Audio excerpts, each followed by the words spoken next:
رسول اللہ صلی اللہ علیہ وسلم کے پاس عیسائیوں کا ایک وفد آیا. انہوں نے کہا کہ نبی صلی اللہ علیہ وسلم نے ان کو بتایا کہ عیسیٰ ابن مریم اللہ کے بیٹے نہیں ہیں. تو انہوں نے کہا قرآن تورات میں تو لکھا ہے اللہ کے بیٹے، تورات میں لکھا ہے اللہ کے بیٹے ہوں گے. تو ان کو بتایا گیا جو تفسیر کی کتابوں میں لکھا ہے کہ قرآن میں کچھ چیزیں متشابہ، اللہ کی کلام میں کچھ چیزیں متشابہات ہوتی ہیں، صحیح ہے نا. تو ان کو اصل ام الکتاب پہ پیش کیا جائے گا. تورات جگہ جگہ یہ کہہ رہی ہے کہ اللہ جیسا کوئی بھی نہیں ہے، نہ اس نے کسی کو جنا نہ وہ کسی سے جنا گیا. لیس کمثلہ شیء، جو قرآن کہہ رہا ہے عقائد میں تو تورات بھی یہی کہہ رہی تھی، اس جیسا کوئی بھی نہیں ہے. تو اب اگر اللہ نے بالفرض کسی کو بیٹا کہہ دیا تو یہ مجازن کہا ہے، حقیقتاً نہیں کہا. مجازن تو اپنے سے بڑے کو بھی بیٹا کہہ دیا جاتا ہے. آپ 20 سال کے 40 سال کے آپ نے کہا بیٹا تو ذرا انسان کا بچہ بن کے چل. تو یہاں اس میں حقیقی بیٹے ہونے کا کوئی شائبہ موجود نہیں ہے. بالفرض اگر اللہ نے تورات میں کہیں عیسیٰ ابن مریم کو بیٹا کہا ہے تو صرف محبوب کے معنی میں کہ محبوب ہیں، اس کے علاوہ کوئی اور معنی اس کا نہیں ہے. کیونکہ تورات کے اس آیت یہ متشابہ ہے، اس کو آپ پیش کرو گے کس پر؟ محکم پر. محکم آیتیں تورات کی کہہ رہی ہیں کہ اللہ نہ کسی کو جنا نہ وہ کسی سے جنا گیا اور اس جیسا کوئی بھی نہیں ہے. تو تم ان کو چھوڑ کر اس آیت کے در پہ ہو گئے ہو. تو یہ فتنہ پرستی کی علامت ہے. بہت مشکل نہیں ہے سمجھانا، الحمدللہ بہت آسان ہے سمجھانا. ایک تو تقیہ کلام ایسا غلط قسم کا بن گیا ہے، بہت آسان ہے سمجھانا آپ لوگوں کو، الحمدللہ سب کی سمجھ میں آ گیا. لیکن ابھی جب یہ بیان جائے گا نا یوٹیوب پہ، پھر آپ دیکھو کیسی کیسی گالیاں ملتی ہیں. یہ والا نہیں، اس سے جو تھوڑا سا میں نے ابھی ٹچ مارا ہے نا پچھلے والے اس پہ بہت ٹینشن کھڑی ہو جاتی ہے. تو اللہ نے کیا کہا کہ متشابہ کو کس پہ پیش کرتے ہیں؟ محکم پہ. اب میں متشابہ کی قسمیں بتاؤں. قرآن میں جو متشابہات ہیں 2 قسم کے ہیں. ایک متشابہ المعنی کہ جس کا حقیقی معنی ہی معلوم نہیں ہے، جیسے الف لام میم نون کاف ہا یا عین صاد، ان کا حقیقی معنی ہی معلوم نہیں ہے کہ کیا. اس میں ہم کہتے ہیں اللہ اعلم بمرادی. ایک متشابہ وہ ہیں جن کے حقیقی معنی تو معلوم ہے مگر اس کی کیفیت ہمیں معلوم نہیں ہے.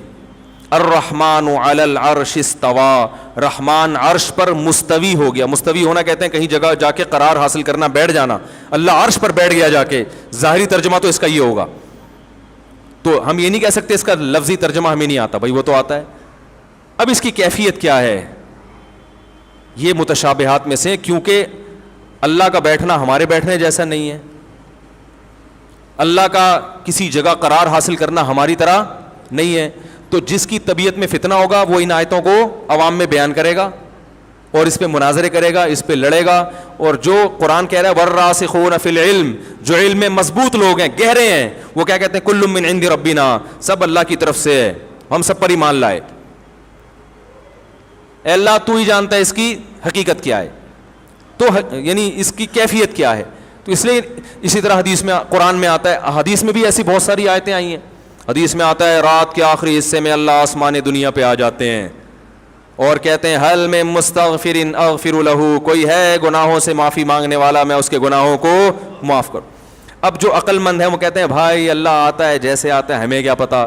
وہ اس موقع سے فائدہ اٹھاتا ہے، کہتا ہے اس کا جو روح ہے نا اس حدیث کی، وہ یہ کہ رات کے آخری حصے میں دعائیں زیادہ قبول ہوتی ہیں. وہ رات کے آخری حصے میں اٹھے گا، گڑ گڑائے گا، اللہ سے کاروبار مانگے گا، رزق مانگے گا. اور جو فتنہ پرست ہے وہ کہے گا اللہ جب یہاں آتا ہے رات کے آخری حصے میں تو امریکہ میں تو دن ہو رہا ہوتا ہے، تو وہاں اللہ وہیں اوپر ہی ہوتا ہے، پاکستان میں نیچے آ جاتا ہے. یہ تو عجیب سی بات ہو گئی، تو ساڑی عقل نہیں آ رہی. پھر ویسے کتابیں لکھا گیا اس کا یہ مطلب ہے، اس کا یہ مطلب ہے. اپنی بھی صلاحیتیں برباد کرے گا، قوم کی بھی مل جائے گا آپ کو یوٹیوب پہ، آپ دیکھو اس پہ مناظرے مل جائیں گے آپ کو. بھائی اللہ ہی جانے یار، ہمیں تو ہمیں اب اللہ ہماری طرح کا تھوڑی ہے کہ ہم اس کو کہیں یوں کر کے آ رہا ہے تو یوں کر کے آ رہا ہے. بھائی اللہ آتا ہے بس، جو ہمیں نہیں پتا کیسے آتا ہے بس. قرآن حدیث میں آتا ہے، قرآن میں تو اللہ کے ہاتھ کا بھی تذکرہ ہے کہ اللہ کا ہاتھ، اور حدیث میں آتا ہے کہ اللہ کے دونوں ہاتھ دانے ہیں. اب یہ اور عجیب، پہلے تو اللہ کے ہاتھ کا مطلب کہ بھائی اللہ تو ہاتھ پاؤں کا محتاج تھوڑی ہو، پھر دونوں دائیں کیسے؟ رائٹ اور لیفٹ جو ہے نا یہ تو ایک دوسرے کی نسبت کہا جاتا ہے. یہ چیز لیفٹ ہے اس کی نسبت اور یہ رائٹ ہے اس کی نسبت. اگر میں یہاں لے آؤں یہ تو یہ لیفٹ بن گئی اس کی نسبت. لیفٹ رائٹ بذات خود تو کچھ نہیں ہوتا نا, لیفٹ کا مطلب ہوتا ہے اس کی نسبت لیفٹ میں ہے. تو دونوں ہاتھ رائٹ عقلی طور پر تو پاسبل ہے ہی نہیں. جب ایک ہاتھ ہے تو اس کے مقابلے میں دوسرا یقیناً لیفٹ ہی ہوگا, لیکن حدیث میں آتا ہے دونوں کیا ہیں, رائٹ. کیونکہ لیفٹ جو ہے نا, لیفٹ کا لفظ ایک نحوست کی علامت سمجھا جاتا ہے. تو اللہ کے ہاتھ میں تو برکت ہی ہے بھائی. تو اس لیے ہم کہیں گے بھائی جیسے ہے, ایک روایت میں یہ بھی آتا ہے کہ اللہ روٹی پکائیں گے اپنے بندوں کے لیے قیامت کے دن, ٹھیک ہے نا. اب جو سینس لیس لوگ ہیں وہ تو پاگلوں کی طرح پاگل ہوتے رہیں گے. جن کو اللہ نے شعور دیا وہ کہیں گے بھائی نبی بیان کر رہے ہیں, ہم سن رہے ہیں, بس اللہ محبت کا اظہار کریں گے جس طرح سے کریں گے, اللہ کی مرضی. اللہ نے قرآن میں کہا کہ اے شیطان تو نے اس آدم کو فرشتہ نہیں, اس آدم کو سجدہ کیوں نہیں کیا, لما خلقت بیدی, جس کو میں نے اپنے دونوں ہاتھوں سے بنایا ہے. اب اللہ جانتا ہے بھائی یہ دونوں ہاتھ سے بنانا محبت سے بھی کنایا ہوتا ہے نا, کہ محبت سے, تو بس اللہ نے دونوں ہاتھ سے بنایا, پتہ نہیں کیسے بنایا بھائی, ہاتھ ہی سمجھ میں نہیں آ رہے ہمیں, تو دونوں کہاں سے اور پھر دونوں سے بنانا کہاں سے آئے گا. بس ہم سمجھ گئے کہ کہنا کیا چاہ رہے ہیں, اللہ تعالیٰ بتانا کیا چاہ رہے ہیں. بھائی بڑے پروٹوکول سے بنایا ہم, اور تو اس کو سجدہ نہیں کر رہا. میں تجھے کہتا گدھے کو سجدہ کر, شیر کو سجدہ کر, الو کو سجدہ کر, تو نہیں کرتا, سمجھ میں آتا ہے. یہ تو بڑی تجھے پتا ہے بڑا اہتمام کیا, اس کے بنانے سے پہلے میں نے فرشتوں کو اطلاع دی ہے کہ ایک مخلوق لا رہا ہوں دنیا میں. تو عقل مند لوگ ان چیزوں میں نہیں پڑتے. اللہ عرش پر ہے جیسے کہ اس کی شان ہے, ہمیں نہیں پتا. اور الیہ یصعد الکلم الطیب, پاکیزہ کلمات اللہ کی طرف آسمان پہ جاتے ہیں. کیسے جاتے ہیں؟ اب لوگ کہتے ہیں اس پہ جہت لازم آ رہی, بھائی تمہارے لیے لازم آ رہی ہے, مجھے بھی لوگ, میں جس کا بیان دیتا ہوں بہت نیگیٹو کمنٹس آتے ہیں. ایک صاحب نے مجھے بہت کہا کہ آپ نے کہا اللہ عرش پر, اس کا مطلب اللہ کا مکان لازم آ رہا ہے, جب مکان لازم آ رہا ہے تو جہت لازم آ رہی ہے, اس کی سمت میں تو اللہ کا کوئی جسم ہے, اس کا مطلب وہ سمت میں تو جسم ہی ہوتا ہے. اور میں نے کہا بھائی باولا ہو جائے گا, تھوڑے دنوں میں باولا ہو جائے گا اور مجھے بھی باولا کر دے گا.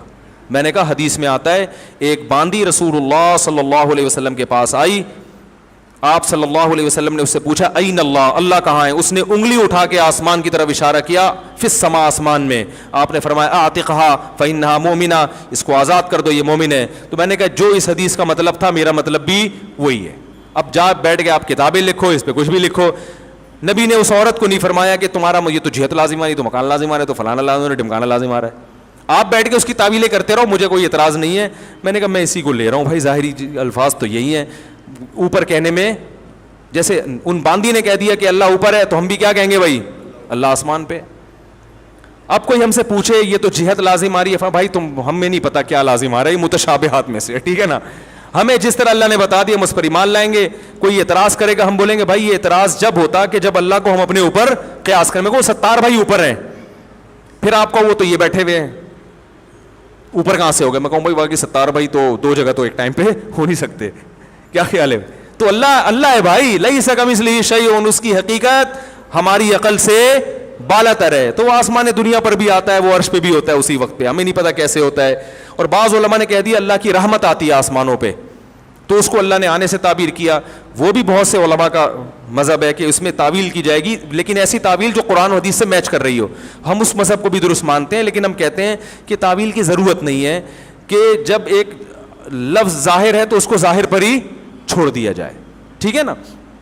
تو متشابہ کے دو ہو گئے, ایک متشابہ المعنی کہ جس کے مطلب ہی معلوم نہیں ہے, اور ایک متشابہ الکیف, حقیقی مطلب تو معلوم ہے, کیفیت معلوم نہیں ہے. ہاتھ ہے, حدیث میں آتا ہے اللہ اپنی پنڈلی کو ظاہر کریں گے, لوگ سردے میں گر جائیں گے. اور حدیث میں آتا ہے والسماوات مطویات بیمینی والارض جمیعا قبضۃ, قیامت میں ایک مٹھی میں زمین ہوگی اور سارے آسمان اللہ کے دائیں ہاتھ میں لپٹے ہوئے ہوں گے, ٹھیک ہے نا. تو بس جو اللہ کا مطلب ہے. باقی قرآن کی جو آیتیں الحم سے لے کے والناس تک, اس میں قرآن کہہ رہا ہے لیس کمثلہ شیء, اللہ جیسا کوئی بھی نہیں ہے, تم اس کی ادراک نہیں کر سکتے. اس کو ہم صفات سے پہچانتے ہیں. صفات اللہ نے جگہ جگہ بیان کی, لا الہ الا ہو, کوئی عبادت کے لائق نہیں اس کے سوا, الحی, زندہ ہے, القیوم, ہر چیز کو تھامنے والا ہے, لا تأخذہ سنۃ, اسے نہ کبھی اونگ آتی ہے, ولا نوم, نہ کبھی نیند آتی ہے, لہ ما فی السماوات وما فی الارض, جو کچھ آسمانوں میں زمین میں سب اسی کا ہے, ولا یؤودہ حفظہما, کروڑوں اربوں سالوں سے حفاظت کرتا رہے گا, ان کی حفاظت اس کو ذرا بھی تھکاتی نہیں ہے. ولا یحیطون بشیء من علمہ الا بما شاء, تمہارے پاس جو علم ہے اللہ کے مقابلے میں بہت تھوڑا ہے, اور وہ بھی اتنا جتنا اللہ نے چاہا. جو نہیں چاہا وہ تو بھٹکتے رہو گے, نہیں حاصل ہوگا پھر بھی. بشیء من علمہ, یہاں بھی شیء میں تنوین تقلیل کے لیے, کچھ بھی نہیں ہے, ککھ بھی نہیں ہے تمہارے پاس جو تم کہتے ہو نا یہ اتنی نالج. یہ نالج ہے بھائی, 2 گردے ہوتے ہیں, ٹھیک ہے نا, ٹھیک ہے. جب پہلی دفعہ سائنسدان نے گردے ایجاد کیے تھے تو کتنے بھائی, کڈنی کتنے, 2, وہ بڑا خوش ہوا تھا. لیکن اب سائنسدان اس پہ مذاق اڑاتے ہوں گے, بھائی یہ کون سا علم تھا یار, تو نے 2 گردے تھے. تو آج سے 500 سال کے بعد جو آج کے سائنسدان ہیں, 500 سال بعد والے ان کا مذاق اڑانے گے, یعنی کہ کیا نالج تھی بیچاروں کی, یہ اس پہ خوش تھے کہ ہم نے پتھری ریز کے ذریعے پتھری نکال دی ہے, اور ہم تو بندہ بھیج کے, ٹھیک ہے نا, پتہ نہیں کہاں تک ٹیکنالوجی پہنچنے والی ہے. تو یہ وہ بھی کچھ بھی نہیں ہے اللہ کے علم کے مقابلے میں. فرمایا کچھ بھی نہیں ہے, بما شاء, جتنا چاہوں میں دے دوں, باقی تم سب جاہل ہو. ولا یحیطون بشیء من علمہ الا بما شاء وسع کرسیہ السماوات والارض. اب یہ کرسی کا لفظ پھر آ گیا, اس کی جو کرسی ہے وہ آسمانوں اور زمینوں کو گھیرے ہوئے. اب کرسی تو بادشاہوں کی ہوتی ہے. اب کوئی پاگل بولے گا یار اللہ کی کرسی کا مطلب اللہ بیٹھتا بھی ہوگا اس پہ, جب بیٹھتا ہوگا تو پھر مکان لازم آ رہا ہے, پھر جسم, پھر اس کے 4 پائے, اللہ کا وزن معاذ اللہ کیسے اٹھا رہے ہیں, پھر وہ کرسی گول کیسے. ارے بھائی بادشاہوں کی کرسی ہوتی ہے, اللہ نے کہا میری بھی کرسی ہے. بادشاہ کی کرسی چھوٹی ہوتی ہے, اللہ کی کرسی اللہ کے حساب سے پورے آسمان زمین کو گھیرا ہوا ہے. بس کافی ہے اتنا نالج کے لیے, ٹھیک ہے نا, اس سے زیادہ آگے جانے کی چندہ ضرورت نہیں ہے. وسع کرسیہ السماوات والارض ولا یؤودہ حفظہما وہو العلی العظیم. آخر میں اللہ نے آیت الکرسی کو ختم کیا کہ علی بھی ہے اور عظیم بھی ہے. علو مرتبے کے لحاظ سے, عظمت, ہر لحاظ سے اس میں بلندی ہی بلندی ہے. تو ان صفات میں آیتیں محکم ہیں, اس میں کوئی اشتباہ نہیں رکھا اللہ نے. تو یہ متشابہات آیتیں ہیں 2 طرح کی, کہ کچھ متشابہ المعنی ہوتی ہیں اور کچھ متشابہ الکیف, کیفیت ان کی کیا ہوتی ہے, مجہول ہوتی ہے, لیکن اس کا مفہوم واضح ہوتا ہے. اور وہاں جہاں قرآن میں اجمال آئے گا تو وہ پھر حدیث میں اس کی تشریح ہوگی, اور جہاں قرآن اور حدیث دونوں میں اجمال ہے تو وہاں فقہا تشریح کرتے ہیں. سمجھ رہے؟ اللہ تعالیٰ ہمیں سمجھنے کی عمل کی توفیق عطا فرمائے. سورہ نون میں نون ختم ہو گیا, نون کا جو لفظ متشابہات میں سے ہے نا, تو اس پہ بیان کیا ہو گیا ہے آج ہم نے. میں اس لیے کہہ رہا ہوں تاکہ آپ کو یقین ہو, تھوڑا سا آگے کھسک گئے ہم لوگ, ورنہ آپ کہیں گے ابھی تک سورہ نون شروع ہی نہیں کی انہوں نے, تو یہ تو امام مہدی تک بھی قصہ لگتا نہیں ہے. تو میں تسلی کے لیے بتا رہا ہوں, نون کے نون تک ہم پہنچ چکے ہیں. اگلے ہفتے والقلمی سے شروع کریں گے انشاءاللہ, ٹھیک ہے. اللہ سمجھنے کی عمل کی توفیق عطا فرمائے. جلدی سوالات دیں, سوالات سپیڈ. بھائی بچوں کو ذرا خاموش کرائیں بھائی. ناف بال کیا ہے بھائی, نائی بال کاٹنے والی کی کمائی کیسی ہے؟ شیو کرنا ہی میں نے تفصیل سے بتا دیا تھا, بتایا نہیں تھا. جو ہیئر ڈریسر کی کمائی ہے نا, اگر وہ ناجائز طریقے سے بال کاٹتا ہے, آدھا سر ٹرنڈ کر دیا, آدھا سر کے بال باقی رکھے, حدیث میں اس سے منع کیا گیا ہے. یا داڑھی کاٹنے کا کام کرتا ہے, شیف بناتا ہے, تو پھر اس کی اس عمل کی ارننگ جائز نہیں ہے. جو جائز کام کر رہا ہے اس کی ارننگ جائز ہے. بغلوں کے بال کم از کم نائی سے نہ صاف کروائے, کہ نہیں, حیا کے خلاف ہے. اپنی گندگی دوسروں کو دکھانا یہ اچھی چیز میں نے دیکھا ہے. لوگ میں کبھی جاؤ نا ایڈریس کے لوگ بیٹھے ہوتے ہیں, وہ بنیان اتار کے وہ بیٹھے ہوتے ہیں. یار اپنی گندگی دوسرے کو کیوں دکھا رہے ہو؟ یہ حیا کے خلاف, یہ خود کر لیا کریں. مفتی صاحب مجھے ایک لڑکی 4 سال سے پسند ہے, مگر میں نے آج تک اس سے بات کرنے کی کوشش نہیں کی, کیونکہ میں نے اسے سیدھا سادہ نکاح کا پیغام بھیجنا چاہتا ہوں. مسئلہ ہے کہ تھوڑی ماڈرن ہے. اب میرا پورا 1.5 گھنٹے کے بیان میں سے یہ والا کلپ یوٹیوبرز نکالیں گے اور ملینز تک اس کے ویورز پہنچ جائیں گے, اور میرا امیج دنیا کے سامنے جائے گا کہ یار یہ ہر دوسرے دن کی یہی بات ہو رہی ہوتی ہے. سمجھ رہے ہو؟ یہ چل رہا ہے مارکیٹ میں. جو پورا بیان ہے وہ ایک طرف.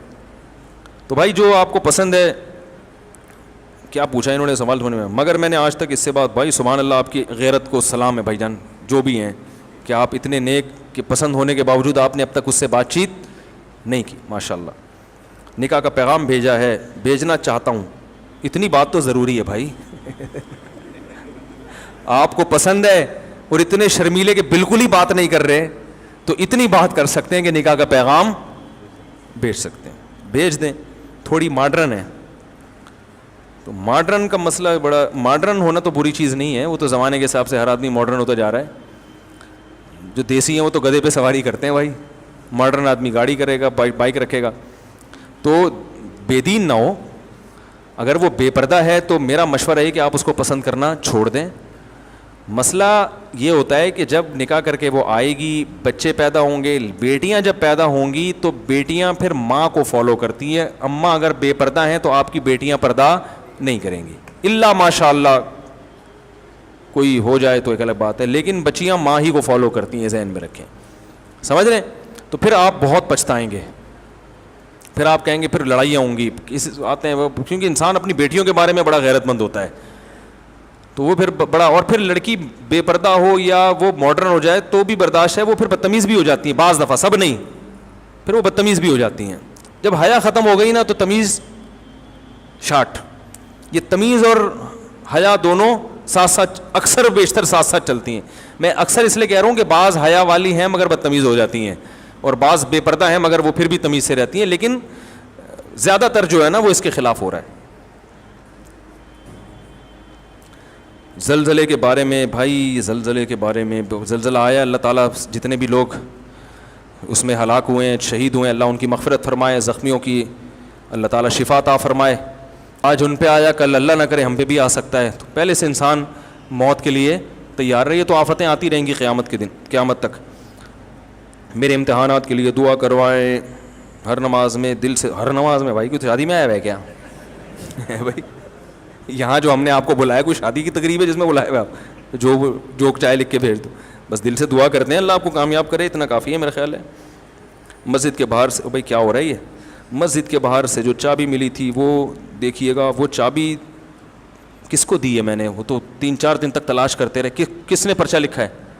ایک چابی ملی تھی, وہ ولی سے ملنے بعد میں. اتزام میری کزن کا شوہر اپنی بیوی کو چھوڑ کر کئی مہینے غائب رہتا ہے, بیوی بچے کا خرچہ نہیں دیتا, بیوی خود جاب کر کے بچوں کو پال رہی, ہر بات پر طلاق کی دھمکی دیتا ہے اور دوسری عورتوں کے چکر میں لگا رہتا ہے. اگر بھائی آپ سچ کہہ رہے ہو تو 2-3 دفعہ سمجھاؤ نا, پھر اسے جب خرچہ ہی نہیں کم وقت اٹھا رہا تو کس بات کا میاں ہے کہ پیڑے کھانے کے لیے میاں بنا ہوا ہے. تو وہ ایک تھا نا, وہ سب اکٹھے پکنک بنانے گئے نا, تو ایک سے کہا یار تو لکڑیاں لے, تو یار میرے سے نہیں ہوتا. اس نے کہا چل تو آگ جلا لے, میرے سے نہیں ہوتا. چل آلو کاٹ لے, میرے سے نہیں ہوتا. تو آخر میں کھانے لگ گیا, چلو کھانے میں آ جائے گا. تو ایسے آدمی کو کہتے ہیں یہ صرف پیڑے کھانے کے لیے بیٹھا ہوا ہے. تو میاں جب کوئی قسم کی ذمہ داری نہیں اٹھا رہا, نہ بچوں کی, نہ بیوی کی, نہ گھر میں ٹائم دے رہا ہے, تو بھائی پھر وہ بیوی صرف پیڑے کھانے کے لیے رکھی ہوئی ہے اس نے. تو ایسے میاں کو ایک حد تک مہلت دینی چاہیے سدھرنے کی, فوراً طلاق نہ لیں, ایک حد تک 6 مہینے, سال, پھر زیادہ نہ کھینچیں, اس کے بعد اس سے طلاق لیں. عدالت کا راستہ بھی ایسی صورت میں اختیار کیا جا سکتا ہے. داڑھی رکھنا چاہتا ہوں لیکن پھر بھی اگر کوئی گناہ ہو گیا تو بدنامی ہوگی. لیکن خاتون طلاق لینے سے پہلے یہ سوچیں کہیں اور شادی کا امکان بھی ہے کہ نہیں ہے, یہ ضرور سوچ لیں, ورنہ پہلے نام تو لگا ہوا تھا ایک پھلترو کی طرح, ایک میاں کا کم از کم جیسا بھی تھا, جب نام بھی جائے گا تو پھر اور آزمائشیں آئیں گی, پھر لوگ غلط نظروں سے دیکھتے ہیں. تو کہیں اور شادی کا امکان ہے تو پھر کریں, ورنہ نہیں.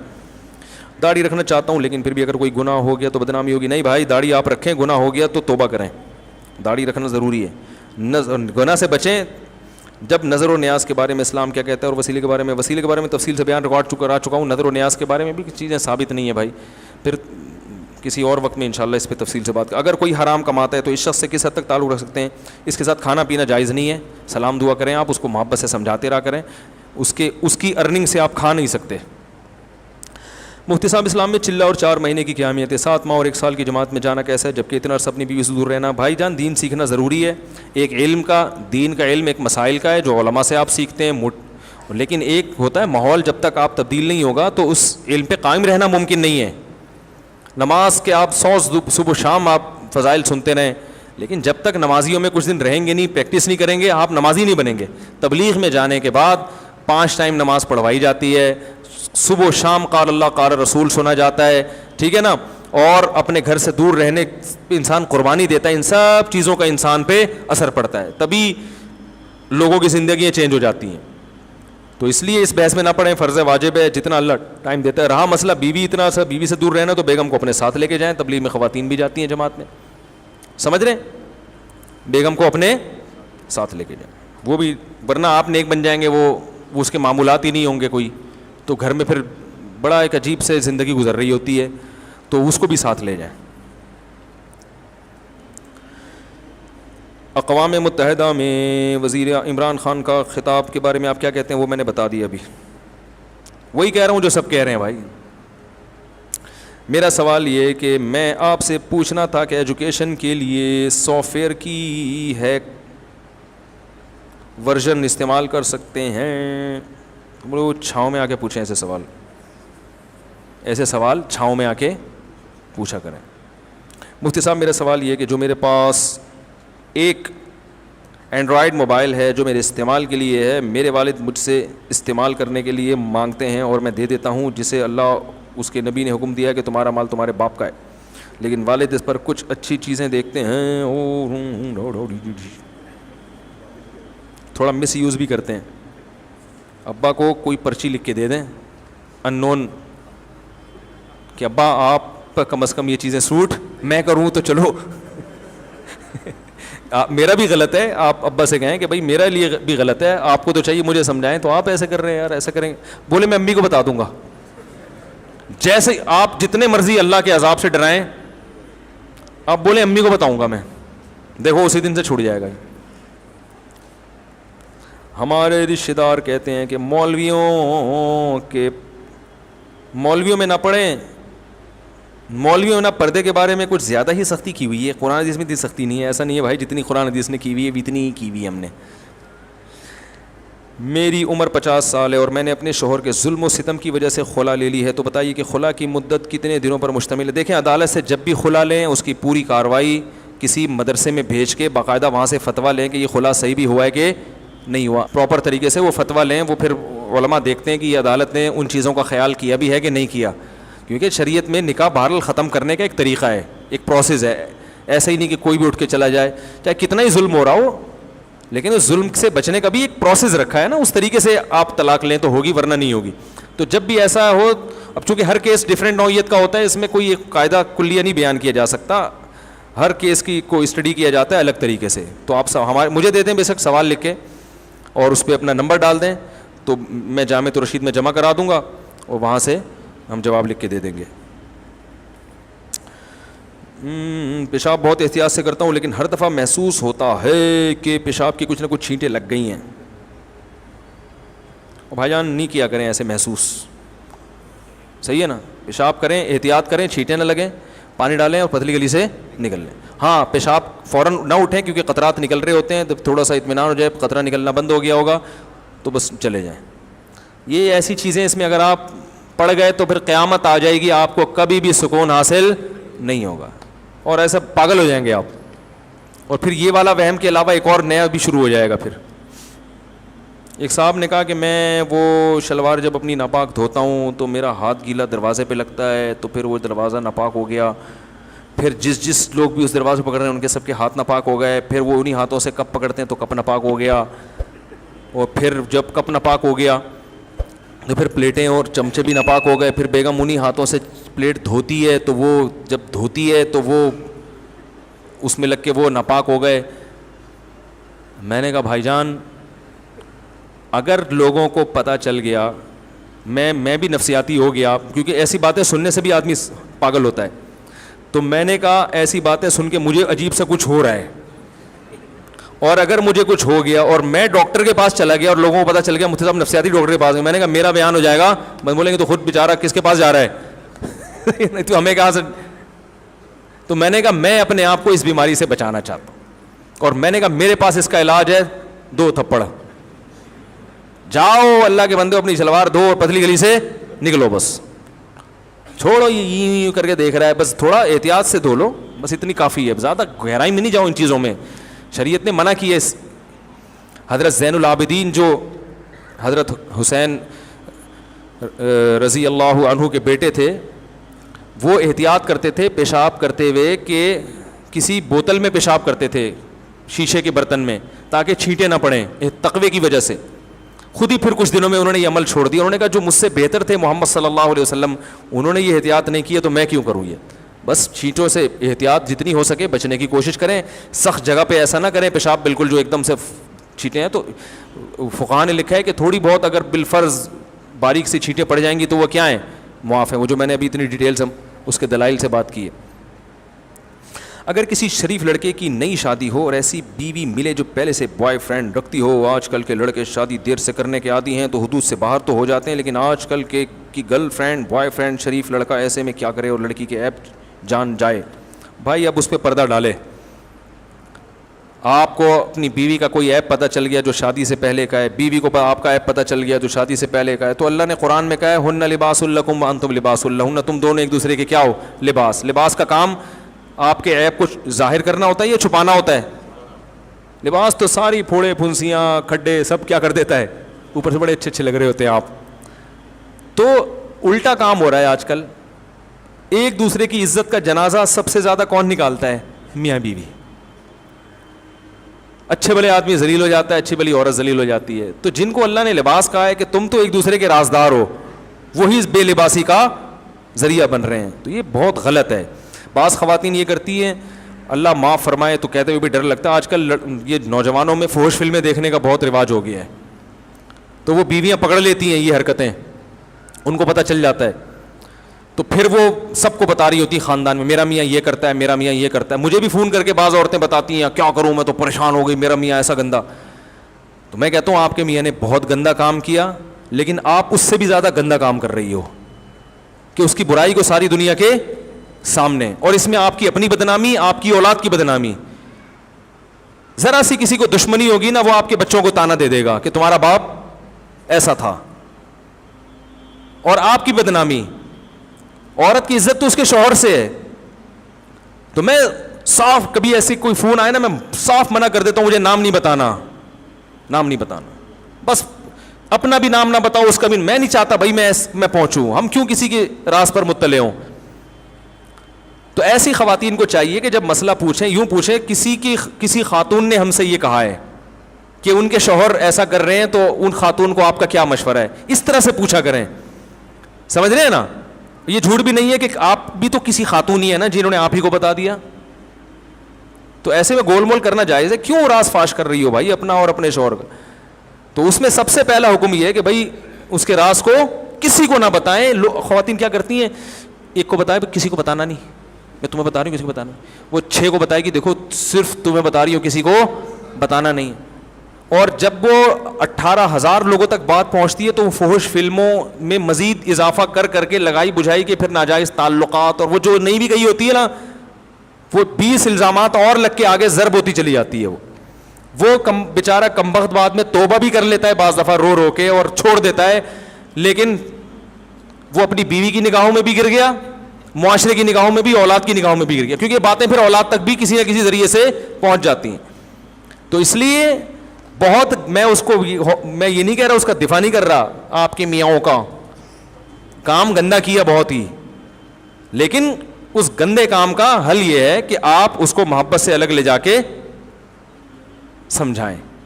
سمجھ میں آ رہی ہے بات؟ کو بولیں گے یہ آپ پہ سوٹ نہیں کرتا, آپ شادی شدہ ہو, آپ کو ایک حلال اللہ نے نعمت دی ہے, تو آپ کیوں اس گندگی کی طرف جا رہے ہو؟ اس کا ساتھ دیں, اس سے وہ برائی چھڑوانے کی کوشش کریں. پھر بھی اگر وہ نہیں چھوڑتا وہ تو صبر کریں. پھر ہر برائی ہمارے اختیار میں نہیں ہے کہ ہم کیا کریں, ختم کر دیں. طلاق لے کے جائیں گی, پتہ نہیں کوئی پاک دامن ملے گا نہ ملے. مارکیٹ میں بندے شارٹ ہے, پاک دامن ہونا تو پھر الگ سے. بندے شارٹ چل رہے ہیں آج کل مارکیٹ میں, صحیح ہے نا؟ ایسا نہ ہو اگلے کے پاس جائیں, وہ دیکھنے میں بڑا اچھا لگ رہا ہو, پتہ چلا کہ یہ تو وہ کم از کم فلموں پہ گزارا کر رہے تھے, تو کم بات اسکائپ پہ لڑکیوں سے باتیں کر رہا ہے. وہ ایک غلام تھا, غلام, وہ اپنے مولا سے پریشان تھا, یہ ظلم کرتا ہے تو مجھے بیچ دے. اس نے کہا دیکھ آج کل زمانہ بڑا خراب ہے, اگلا ملے گا مجھ سے بھی بڑا ظالم. اس نے کہا نہیں تیرے سے بڑا ظالم نہیں ہو سکتا. یہ ہم نے نفت العرب میں واقعہ پڑھا تھا. تو اس نے بیچ دیا اس کو. اگلے کے پاس گیا, وہ اور چترول لگایا کرتا تھا اس کے. اس نے کہا یار پہلے والا تو پھر بھی اچھا تھا. تو پھر مجبوراً وہ اس نے کہا دیکھ زمانہ بڑا خراب ہے, مجھ سے برا ہی ملے گا, مجھ سے اچھا نہیں ملے گا.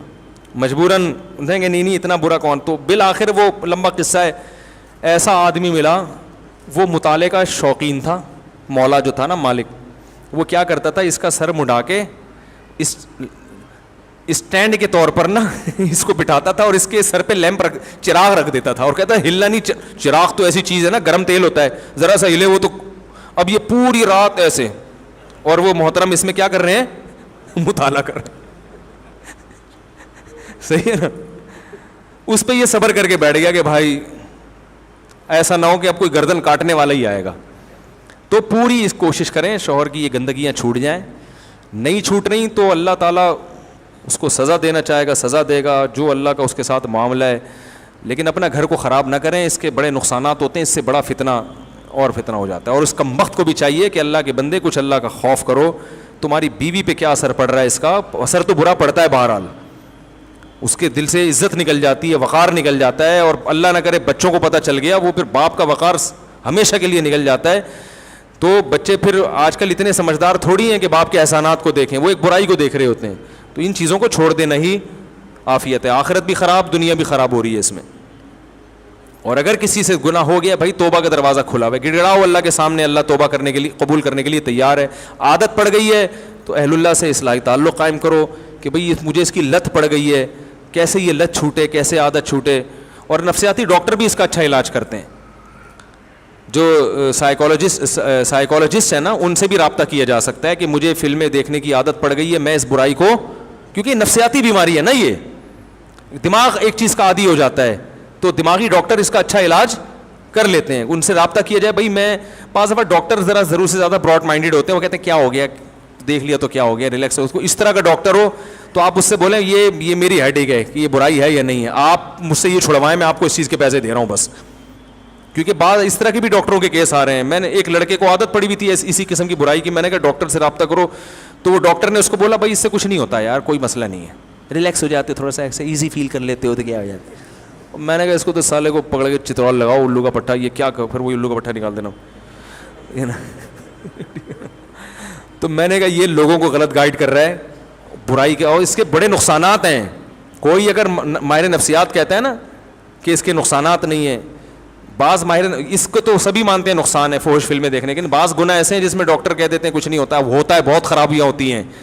تو وہ آپ ہم سے پوچھیں تو ہم آپ کو بتائیں گے اس میں کیا کیا برائیاں, کہ فزیکلی انسان اس کو باڈی کو بہت نقصان ہوتا ہے. تو ہاں یہ جو حکیم باز بڑھا دیتے ہیں کہ یوں خون کی کمی ہو جاتی ہے, یہ ایسا کچھ نہیں ہوتا, لیکن فزیکلی بہت سارے انسان کو پیچیدگیاں پیدا ہو جاتی ہیں. اللہ نے جو ایک راستہ رکھا ہے نا کہ نکاح کر کے اپنی خواہش پوری کرو, اس کے علاوہ کوئی بھی راستہ اختیار کریں گے آپ کی باڈی اس سے متاثر ہوگی اور آپ مینٹلی بہت ڈسٹرب ہو جائیں گے.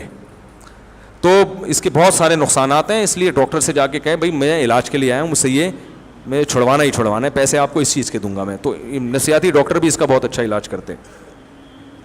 فطر کی نماز میں دعائے قنوت بہت زیادہ ٹائم نہیں ہو گیا, تھک گئے ہیں لوگ یار, پھر اگلے ہفتے دیں. سبحانک اللہم و بحمدک نشہد ان لا الہ الا انت نستغفرک و نتوب الیک.